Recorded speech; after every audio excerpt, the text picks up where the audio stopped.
నమస్కారం. ఆగస్టు 2024 5వ తేదీ నుంచి శ్రావణ మాసం అనేది ప్రారంభమవుతుంది. శ్రావణ మాసం అనగానే ప్రతి ఇంట్లో లక్ష్మీదేవి తిరుగుతున్నట్టు అనిపిస్తూ ఉంటుంది.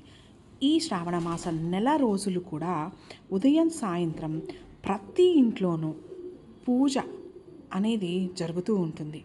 మహాలక్ష్మీదేవికి విష్ణుమూర్తికి ఈ మాసం చాలా ప్రీతికరమైనది. మహావిష్ణువు యొక్క జన్మ నక్షత్రమైనటువంటి శ్రవణ నక్షత్రం కావడం వల్ల ఆ పేరుతో ఏర్పడిన శ్రావణ మాస పూజ కూడా విశిష్టమైనది. ఈ మాసంలో అనేక పూజలు చేస్తారు. ఎన్నో శుభకార్యాలు, పెళ్ళిళ్ళు, వ్యాపారాలు, ఇక ఎన్నో మంచి కార్యాలు అనేవి చేసుకుంటూ ఉంటారు. ఈ మాసంలో చేసే చిన్న దైవ కార్యం కూడా అనేక వేల రెట్ల శుభ ఫలితాలను ఇస్తుందని ప్రతీతి. శ్రావణ సోమవారాలు పగలంతా ఉపవాసం ఉండి రాత్రి వేళల్లో స్వామివారికి రుద్రాభిషేకాలు, బిల్వార్చనలు చేస్తే పాపాలు పోతాయని శాస్త్రవచనం. అంతేకాకుండా అమ్మవారి ఆమెను పూజించే వారికంటే పరమేశ్వరుడికి చాలా మక్కువ ఎక్కువ అని పెద్దలు చెప్తూ ఉంటారు. ఈ శ్రావణ మాసంలోని ఇంటి ఇలవెల్పోయిన శ్రీ వెంకటేశ్వర స్వామిని పూజించడం కూడా సాంప్రదాయంగా వస్తుంది. ప్రతి శ్రావణ శనివారం రోజున భక్తులు అఖండ దీపాలను వెలిగించి ఉపవాసం ఉండి ఆ స్వామికి తమ భక్తిని తెలియచేస్తారు. అలాగే మంగళగౌరి వ్రతం.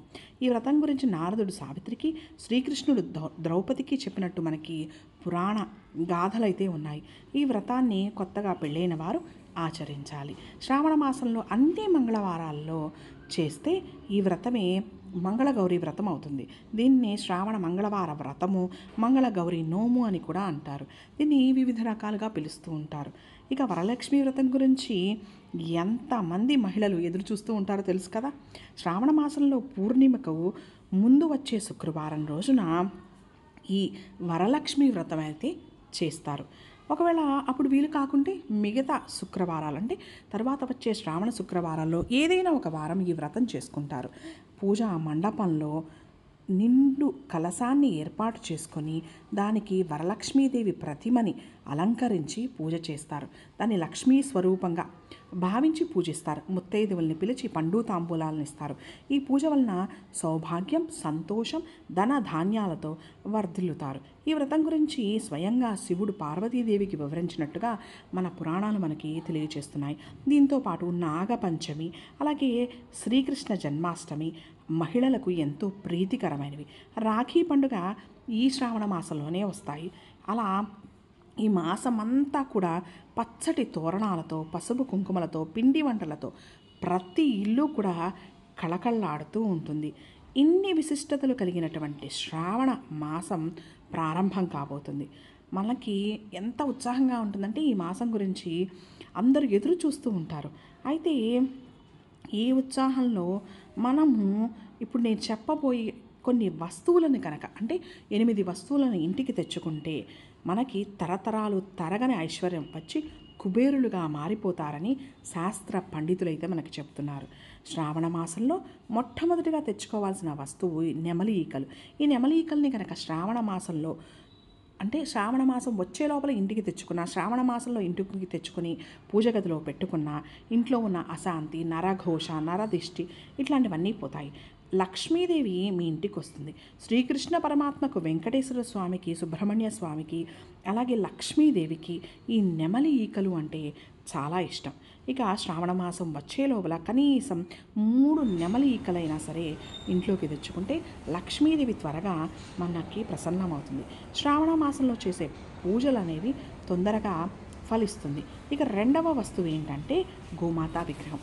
మీకు కుదిరితే అది ఎలాంటి సైజ్ అయినా పర్వాలేదు, ఒక దూడ, ఆవు ఉన్న చిన్న విగ్రహాన్ని ఇంటికి తెచ్చుకొని పూజ గదిలో పెట్టుకుంటే చాలా మంచిది. గోస్వరూపం అంటే ఏంటంటే సకల దేవతా స్వరూపం. గోవులలో శ్రీ మహాలక్ష్మీదేవి కొలువై ఉంటుంది. గోవు బొమ్మను పూజించడం వల్ల సకల శుభాలు కలుగుతాయి, లక్ష్మీ అనుగ్రహం కలుగుతుంది. గోమాతని శ్రావణ మాసం వచ్చే లోపల తెచ్చుకోండి. ఇంకా మనకి 2 రోజుల సమయం ఉంది కదా. తెచ్చుకొని శ్రావణ మాసంలో దాన్ని చక్కగా ఇంట్లో పెట్టుకొని పాలతో అభిషేకం చేసినట్టయితే లక్ష్మీ అమ్మవారి అనుగ్రహం పరిపూర్ణంగా సిద్ధింపజేసుకోవచ్చు. ఇక 3వ వస్తువు ఏంటంటే దక్షిణావృత శంఖం. శ్రావణ మాసం లోపల ఈ దక్షిణావృత శంఖాన్ని కూడా తెచ్చుకొని పూజ గదిలో పెట్టుకొని చక్కగా పూజ చేసుకోండి. దీనివల్ల కూడా మీకు చాలా లాభం అనేది కలుగుతుంది. నాలుగవ వస్తువు లక్ష్మీ గవ్వలు. వెనక్కి తిప్పినప్పుడు పసుపు రంగు కలర్లో ఉండే గవ్వలను లక్ష్మీ గవ్వలు అంటారు. వీటిని 9 అయినా సరే శ్రావణ మాసం వచ్చే లోపల తెచ్చుకొని ఒక ప్లేట్లో పెట్టుకొని పూజ గదిలో పెట్టుకోవాలి. ఇలా చేయడం వల్ల లక్ష్మీదేవి మీ ఇంటికి వస్తుంది. భార్యాభర్తల మధ్య కలహాలు రాకుండా దంపతుల మధ్య ఐక్యత పెరుగుతుంది. అన్యోన్య దాంపత్యం ఉంటుంది. ధనానికి లోటు అనేది రాదు. అంతేకాదు, మీరు చేసే పూజలకు అధిక ఫలితం అనేది వస్తుంది. కనుక శ్రావణ మాసం వచ్చే లోపల లక్ష్మీ గవ్వలను తెచ్చిపెట్టుకోండి. ఇంకా శ్రావణ మాసం స్టార్ట్ అయ్యే లోపల తెచ్చుకోవాల్సినటువంటి 5వ వస్తువు ఏమిటంటే, మీరు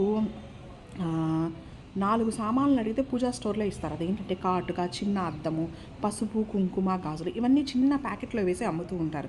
ఇవి మనకి పూజా సామాగ్రిలో దొరుకుతాయి. ఇవి అంటే లక్ష్మీదేవికి చాలా ప్రీతి. కాబట్టి వీటిని శ్రావణ మాసం వచ్చే లోపల తెచ్చుకొని పూజ గదిలో ముగ్గు వేసి దాని మీద పెట్టండి. ఇలా పెట్టడం వల్ల రాత్రిపూట అమ్మవారు మీ ఇంటికి వచ్చి వాటిని ధరిస్తుంది. చక్కగా అమ్మవారు పొంగిపోయి ప్రసన్నరావుతుంది. ఆఖరిగా ఇంకా మీరు పెట్టుకోవాల్సిన వస్తువు ఏంటంటే భగవద్గీత. ఇప్పటి వరకు దేవుడి గదిలో అది పెట్టకపోతే తప్పకుండా తెచ్చిపెట్టుకోండి. ఖచ్చితంగా మంచి జరుగుతుంది.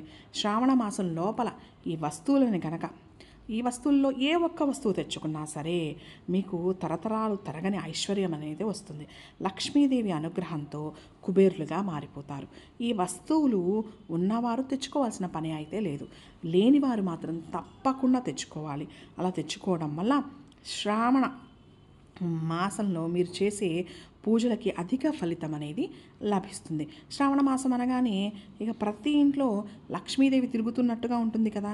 తెలుగు రాష్ట్రాల్లో చాలా అత్యంత ప్రీతికరమైనటువంటి పండుగలలో ఇది ఒక ముఖ్యమైన పండుగ.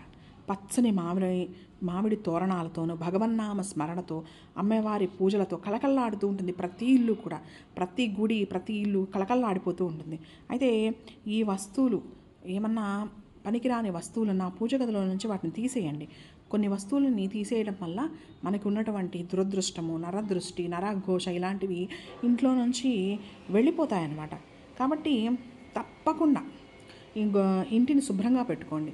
పాత వస్తువులు ఏమైనా ఉంటే తీసి పడేయండి. చనిపోయిన వారి వస్తువులు కానీ, లేకపోతే చనిపోయిన వారి ఫోటోలు కానీ ఏమన్నా ఉంటే తీసి పడేయండి. అయితే ఈ పూజ చేసేటప్పుడు ఇప్పుడు చెప్పిన వస్తువులు తెచ్చుకొని ఇంట్లో పెట్టుకొని పూజ చేయడం వల్ల అనేక లాభాలు అయితే ఉంటాయి. తప్పకుండా వీటిని తెచ్చుకొని పూజ గదిలో అలంకరించుకొని పూజ చేసుకోవడానికైతే ప్రయత్నించండి. చాలా చాలా మార్పు అనేది మీరు మీ ఇంట్లో గమనిస్తారు. 100% ఫలితం అనేది దక్కుతుంది. గోమాతా విగ్రహం కానీ, నెమలీకలు కానీ, అలాగే ఇంట్లో ఇంటికి వాకిలికి గుమ్మడికాయ కట్టడం మాత్రం మర్చిపోకండి. దీనివల్ల నరదృష్టి, నరఘోష అనేది కూడా తొలగిపోతుంది. తప్పకుండా ఇప్పుడు చెప్పిన వస్తువులు చాలా తక్కువ ధరకే దొరుకుతాయి. వీటిని తెచ్చుకొని మీ పూజ గదిలో పెట్టుకోవడానికి ప్రయత్నించండి. తప్పకుండా మీకు మంచి అనేది జరుగుతుంది.